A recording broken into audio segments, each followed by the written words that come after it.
Muy buenas con todos, que el Señor me los bendiga grande, rica y poderosamente. Estamos muy felices de estar aquí para poder compartir esta palabra de Dios con toda fe, con toda determinación y basado justamente en las Sagradas Escrituras.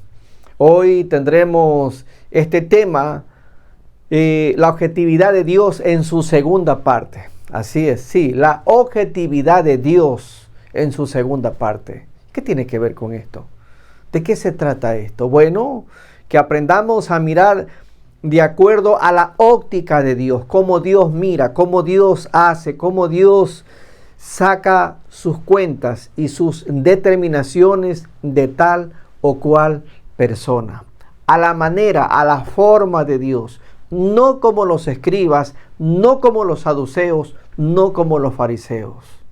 Vivimos en un mundo tan convulsionado que lo que menos necesitamos nosotros es una contribución de odio, de falta de amor, de perdón, de desprecio, de falta de misericordia. Eso no necesitamos. El mundo está colapsado con ese tipo de cosas. Nosotros como cristianos, como hijos de Dios, tenemos que marcar la diferencia. Vamos a orar. Padre nuestro, Padre bendito, Padre amado, en esta precisa hora venimos delante de su presencia. Oramos, Señor, por los enfermos, oramos por los débiles, oramos por los necesitados. Oramos, Señor, para que esa gracia bendita suya nos cubra, Señor, con amor, con poder, con piedad, con bondad y con misericordia. Oramos, Señor, para que la preciosa sangre de Cristo sea lavando nuestras vidas, sea limpiando nuestras vidas, sea llenándonos de toda bendición espiritual. Declaramos que Jesucristo es Rey y Señor sobre nuestras vidas, sobre los enfermos, sobre los débiles, sobre los huérfanos, sobre todos los necesitados, los que necesitan un trabajo, los que necesitan del amor de Dios. Nos concentramos en aquellos. Gracias, oh Dios Todopoderoso. Ponemos todo esto en tus manos en el nombre de Cristo Jesús. Que tú abras nuestra vida, nuestra mente y nuestro corazón sensible a la palabra de Dios. Muchas gracias en el nombre de Jesús. Amén y amén. Por favor, no se vaya, que viene una reflexión bíblica de parte de nuestro Dios con unos versículos maravillosos y una música de fondo muy especial. Continúe con nosotros.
Muy bien, estamos aquí entonces una vez más para poder compartir este precioso tema que lleva por título La objetividad de Dios en su segunda parte. Y sí, tiene que ver con esa manera de ver las cosas, con esa posición de nuestro corazón, con estudiar correctamente la palabra de Dios, ver a través de las líneas bíblicas, desde Génesis hasta Apocalipsis, que muchos hombres y mujeres de Dios, aún llamados hombres de fe y baluartes de la fe, como Abraham y muchos otros más, en algún momento cayeron, se arrepintieron, Dios los perdonó. Algunos de sus pecados fueron muy feos, muy horribles, por así decirlo, por menos decirlo. Pero Dios, que es un Dios amplio en amor, en poder, en bondad y misericordia, definitivamente el Señor estaba con él. Vamos abrir la palabra de Dios solamente para un pequeño abre boca en primer lugar, y luego vamos a hacer una introducción con los primeros puntos, una situación, una disertación. Y dice así aquí en el libro Apocalipsis, el capítulo 4 y el verso 4, que dice de la siguiente manera. Permíteme leer por el momento este versículo. Dice, y alrededor del trono había 24 tronos, y vi sentados en los tronos a 24 ancianos vestidos de ropas blancas, con oro de oro en sus cabezas. Mis queridos amigos y hermanos, ¿quiénes son estos 24 ancianos? Bueno, la Biblia nos describe, y ponme mucha atención, trataré de ser lo más concreto y puntual. La Biblia nos habla justamente aquí en el libro Apocalipsis, hay muchos pasajes más que en unos momentos vamos a leer, y tienen que ver justamente estos 24 ancianos con los 12 apóstoles y también los 12 de la tribu de Israel. Ya ustedes saben, ¿no? La tribu de Judea, la tribu de Benjamín, de José, los levitas, de Rubén, etcétera, etcétera. Todos ellos, ¿no? En fin. Permíteme, a modo de introducción en este momento, contarte una historia que se encuentra justamente en el libro de Génesis, donde nos narra claramente la vida de José. Oh sí, José, uno de los personajes más bonitos que hay. Me encanta, me siento muy identificado con José. De hecho, un hombre de Dios, ya pasó a la presencia del Señor, y él en cierta ocasión me dijo que yo era como un José.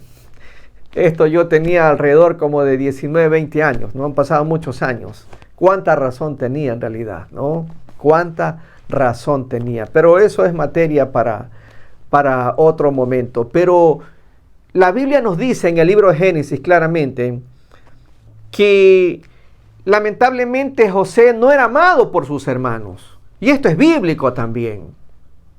Esto la Biblia lo describe claramente en el libro de Génesis, donde nos habla allí que Jacob trabajó por Raquel no solamente 7 años, sino 14 años. Y dice que los días se le fueron los días volando prácticamente, ¿no?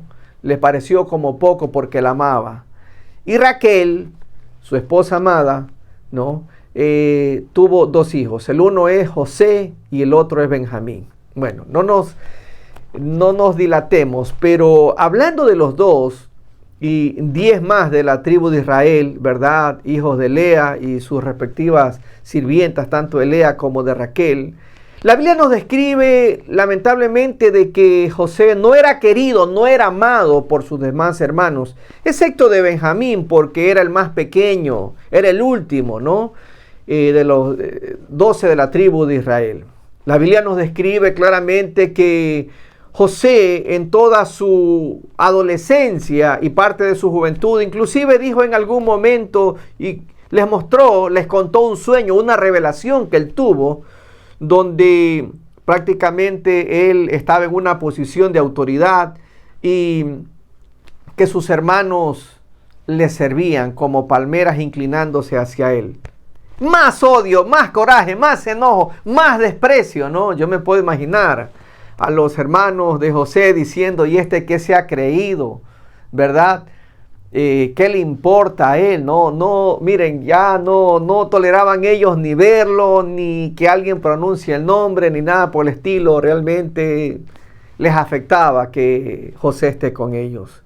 Y hubo un momento en que, a pesar del dolor que tenía Jacob por la pérdida de su esposa, de la mujer que él amaba, Raquel, y creo que no se pudo recuperar tan prontamente Jacob de aquello. La Biblia lo describe de que pasaba momentos de tristeza.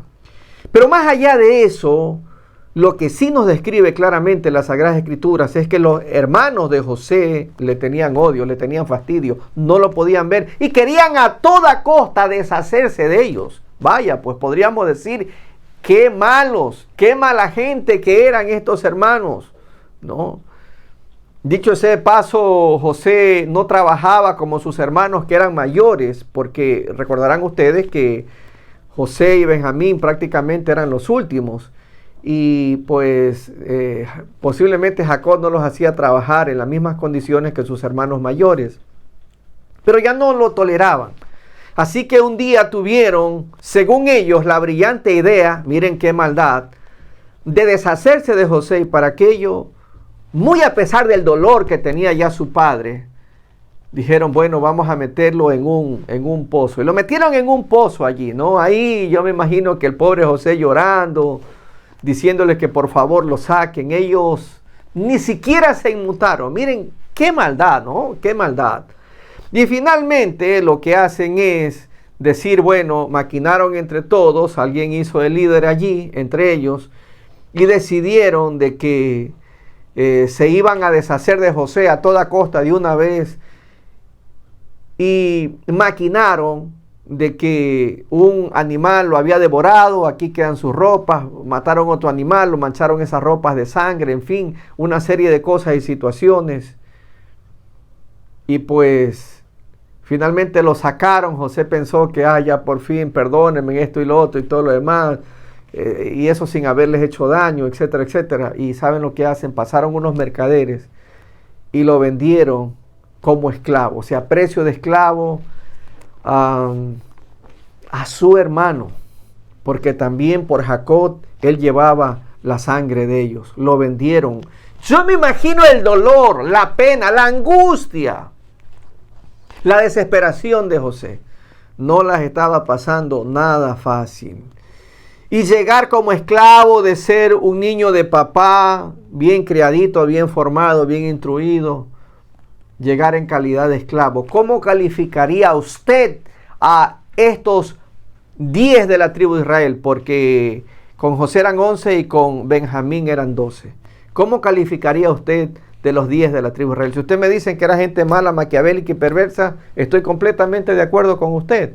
Porque esa fue la situación que ellos vivieron. Así se portaron, ¿no?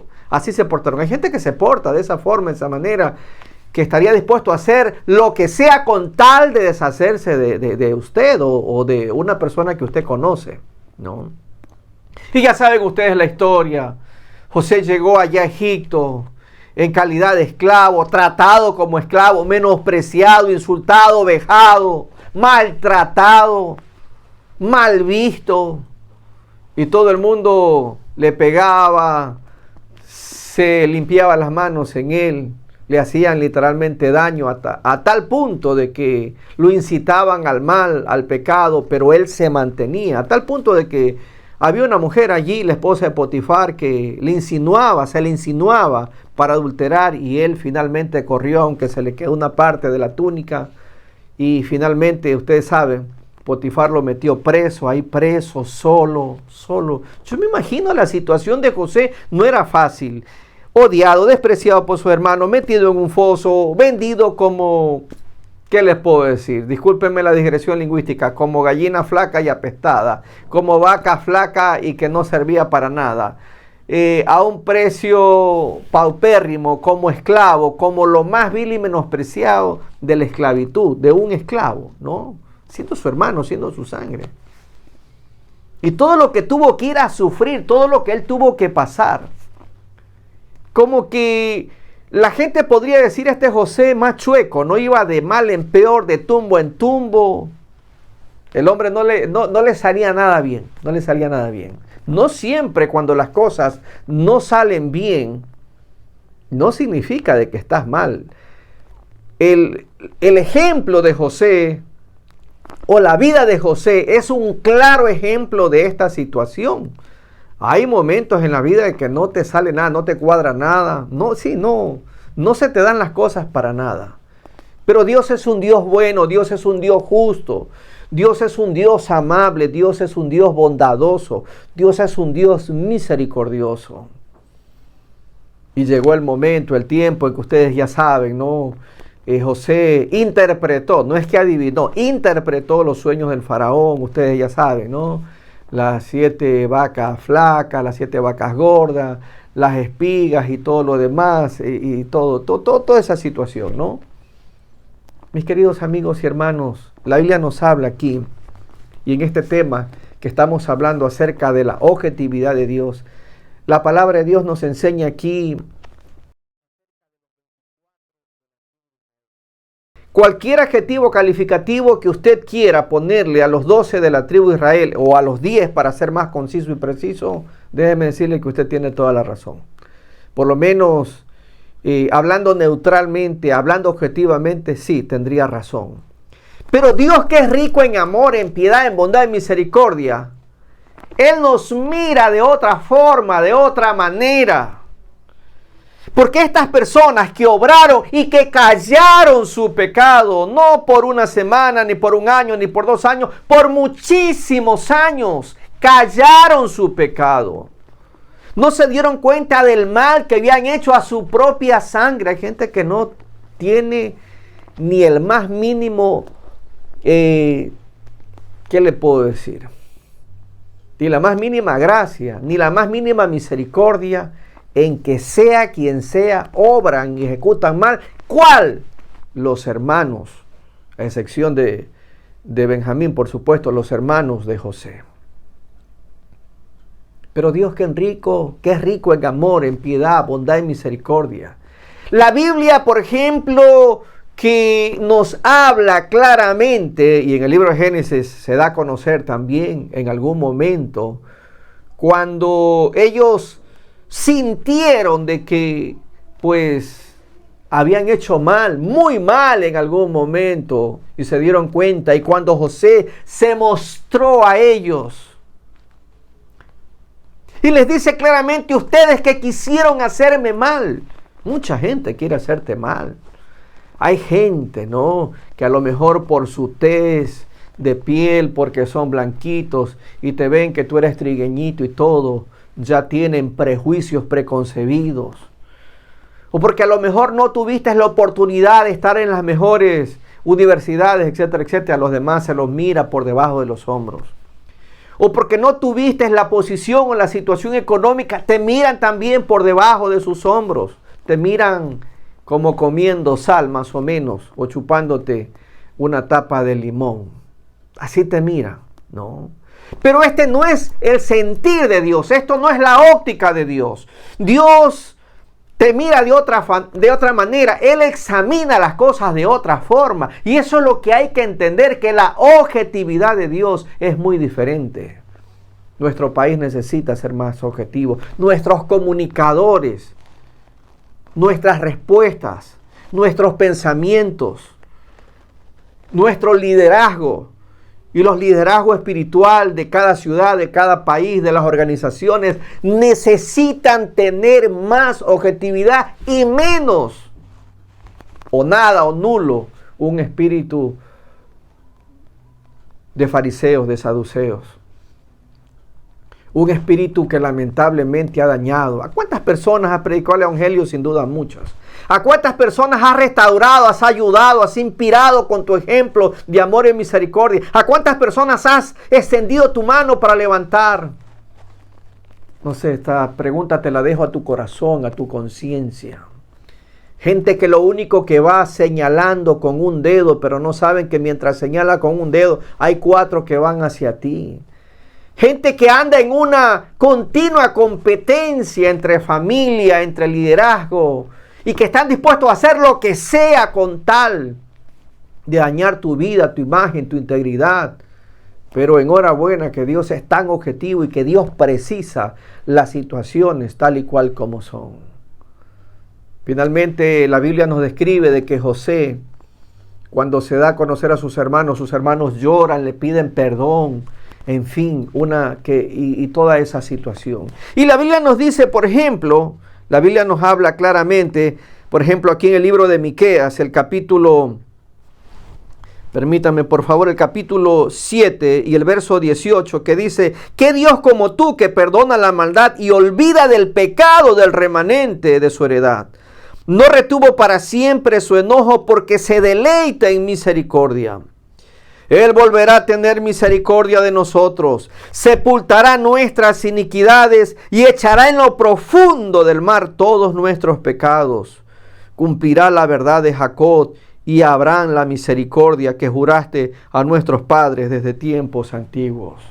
Sí, la misericordia no solamente era para Jacob y para Abraham, sino para todos aquellos que hemos sido justificados en el nombre de nuestro Señor y Redentor Jesucristo. Pero Él volverá a tener misericordia a tal punto que el Señor dice, no me acordaré. Así es el criterio de Dios. Así es el pensamiento de Dios. Porque tú puedes haber pecado y no es que estamos aquí abanderando la maldad y el pecado. No, mis queridos amigos y hermanos. No estamos aquí diciendo que cuando alguien peca no pasa absolutamente nada, porque sí pasa y pasa mucho. Pero también la palabra de Dios dice que cuando tú te arrepientes de verdad y de corazón.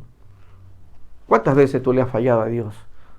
En Evangelismo Explosivo estudiamos de que le habrá fallado 10, 5, 4, 3, 2, una vez, pero una vez. Al día son 365 pecados al año, que solamente en 10 años son más de 3.650 pecados, etcétera, etcétera. ¿Cuántas veces le has fallado a Dios? Y si te has arrepentido de verdad y de corazón, ¿acaso Dios no te ha perdonado?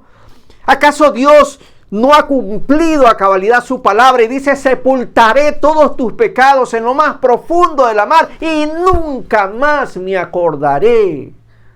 Y esto vale para todo ministro, para todo siervo de Dios, para todo hermano, hermana, para toda persona que busca de Dios, que le pide perdón a Dios de todos sus pecados y de todas sus ofensas. Yo conozco una persona que él mató más de 100 personas en este país. Cumplió con la sociedad, cumplió su condena. En la cárcel, en la penitenciaría, conoció de Dios, conoció al Señor. Dios definitivamente lo cambió, lo transformó. Su testimonio es un claro ejemplo de lo que la palabra de Dios enseña. Tiene que haber, sin duda, llorado noches enteras, viniéndose a la mente tantas personas que liquidó, que mató, más de 105 personas en realidad. Pero Dios, cuando Dios perdona, y Dios es capaz de usar aún a lo vil y menospreciado, lo que la gente no estaría dispuesto a dar ni un solo centavo. Y cuando Dios perdona, Dios no es como nosotros los seres humanos, que te perdono con piola, no, te perdono pero no me olvido, no. Así no obra Dios. Dios perdona y dice, nunca más me acordaré.